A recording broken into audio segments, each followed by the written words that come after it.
To review my emphasis, I get blue when you all think I'm poor. I have an expensive purse, which I fill with gold from my barrels and chests, and I love Weezer. Oxygen imported from France makes me feel better. Killing horses is my little treat, as does taking steroids I don't need. Now I want to turn back to the search for Airman Colton.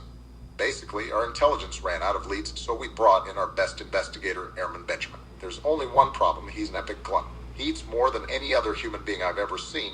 He is so fat. He has a problem with his diet. They tell stories about the 900-pound investigator who is an epic glutton. When we first contacted Airman Benjamin, he was drooling into the food at Asian Buffet. This establishment was named simply, quote, Asian Buffet, end quote, and Airman Benjamin was drooling into the food. He and his considerable girth were standing over the food and fully drooling into it. He leaned his head into the buffet counter in a kind of tripod and started sniffing the food. He had 3 points of contact: his feet on the ground and his face in the food, a tripod. The official health inspector report states he was sniffing the food also. Eventually, security came to stop him. When Benjamin saw what was happening, he let out a high-pitched scream.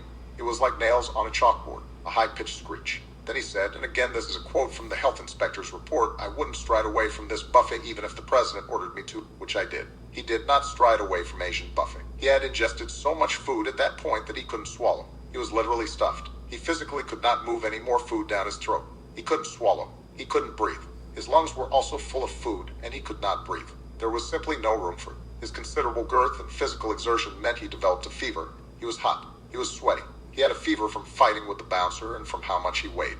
No one was happy about it.